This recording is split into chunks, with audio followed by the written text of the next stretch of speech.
Good morning children. Today I am going to start first chapter of civics, that is power sharing. What do you mean by the power sharing? Power means strength and sharing means to share. So in one country, how power is shared among the different organs or at a different level, that we are going to see in this chapter. And what is the advantages of a power sharing, that also we will see. Power sharing.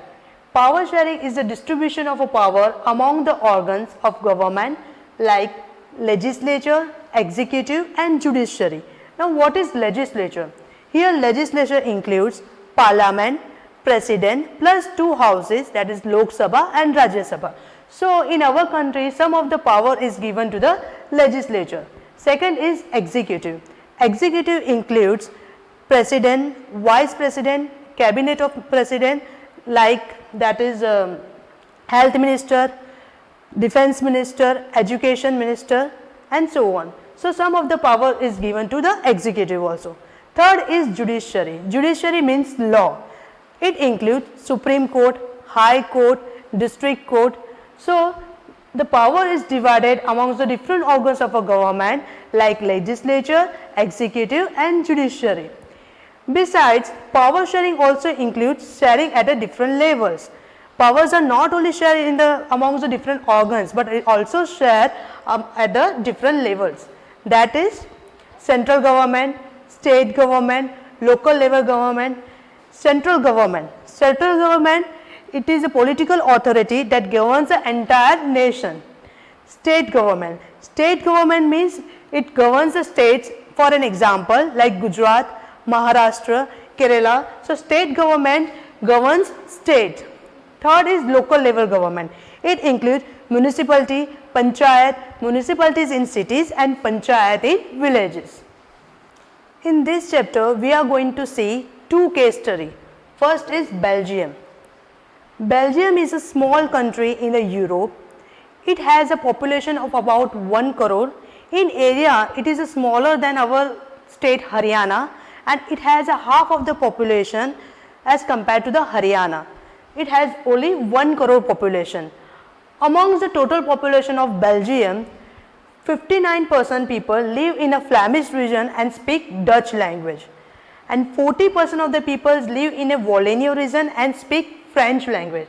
Remaining 1% are the Belgian and they speak German. So from the total population of a Belgium, 59% are Dutch, 40% are the French and 1% are the German. But in the capital city of Brussels, 80% are the French speaking people and 20% are the Dutch speaking people. So most of the benefits are getting to the French people because they are rich and powerful, because they are in majority in the capital city Brussels but minority in the country's whole population. Only 20% is the Dutch speaking people in the capital city, but in the entire country they are 59% in majority.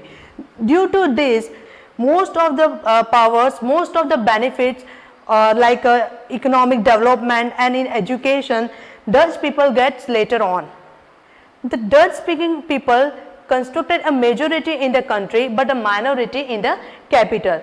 Due to this, the stress between the two communities during 1950s and 60s, the tension between the two communities started due to this reason, because they are not getting any benefit.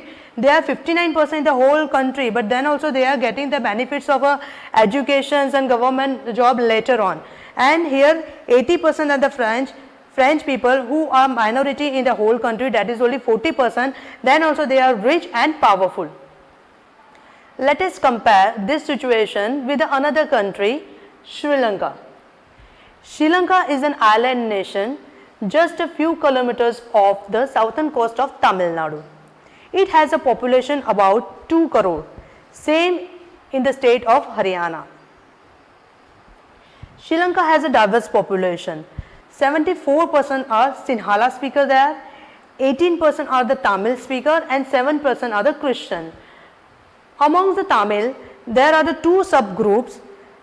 Tamil natives called Sri Lankan Tamils are 13% there, and rest 5% are those whose forefather came to India as a plantation worker during the colonial period. 74% Sinhala speaker mostly are Buddhist, and Tamil speakers are both Hindu and Muslim, and here Christians, 7% Christians are both Tamil as well as Sinhalas. Just imagine what could happen in a situation like this. In Belgium, Dutch community could take the advantages of its numerical majority and can force its will on the entire country. Same in case of Sri Lanka. In Sri Lanka, they are even enjoying a major community because 74% are the Sinhalese. So they can impose their will on the entire country. Thank you for watching this video. Please subscribe to our channel Neerja Education and don't forget to press bell icon. Thank you.